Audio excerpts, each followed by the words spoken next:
उदयपुर में पिछले मंगलवार को पन्नाधाय की प्रतिमा के अनावरण के दौरान नेता प्रतिपक्ष और उदयपुर शहर विधायक गुलाबचंद कटारिया की कही गई बात फिर विवाद की वजह बन गई थी। उन्होंने ऐतिहासिक तथ्यों में चूक करते हुए कीरत बारी की जाति को गलत बता दिया।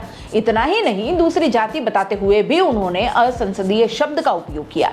उनकी बात पर सभा में बैठे लोग खुशफुसाहट कर ही रहे थे कि उनके बाद काव्य पाठ करने आए कानोड़ के गिरधारी लाल सोनी ने भी अपनी कविता में यही गलती दोहरा दी और इससे सभा में यह विषय चर्चा बन गई। लोग समापन के बाद भी बाहर निकलते हुए यही कहते रहे कि समारोह जितना गरिमामय रहा उसमें यह एक बात विवाद का विषय न बन जाए कहीं। समारोह में मौजूद बारी समाज के प्रतिनिधियों ने भी इस बात पर रोष प्रकट किया और इसके बाद वाल्मीकि समाज और बारी समाज ने लगातार उनके खिलाफ विरोध प्रदर्शन किए। कई सारे ज्ञापन सौंपे। नतीजा, कटारिया को अपनी गलती माननी पड़ी और अब उन्होंने अपना माफीनामा जारी कर दिया है। कटारिया जी ने माफीनामा का लेटर जारी किया है, जिसको हम शब्दशः उन्हीं के अंदाज में पढ़कर बता रहे हैं। सुनिए। नमस्कार भाइयों।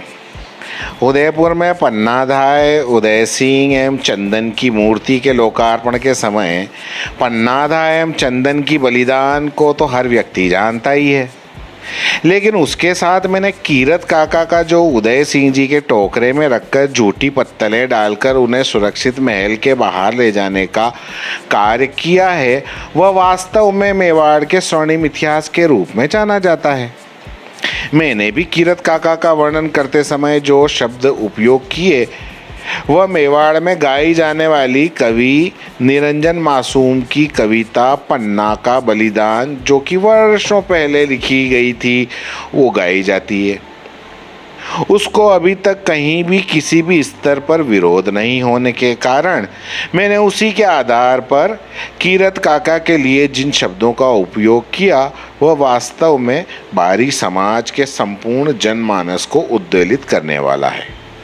अब मैंने उसके बारे में विभिन्न प्रकार की पाठ्य पुस्तक, नाटक और उपलब्ध सामग्री को पढ़ने का प्रयास भी किया। उसमें डॉक्टर राजकुमार वर्मा का दीपदान का नाटक, जिसमें कीरत काका बारी समाज का लिखा चित्रित हुआ है। अब इसमें बारी समाज का आक्रोशित होना स्वाभाविक है। मेरा समाज का अपमान करने का कोई उद्देश्य नहीं था, बल्कि कीरत काका के वे इस योगदान को जन जन तक पहुंचाने का उद्देश्य मात्र था।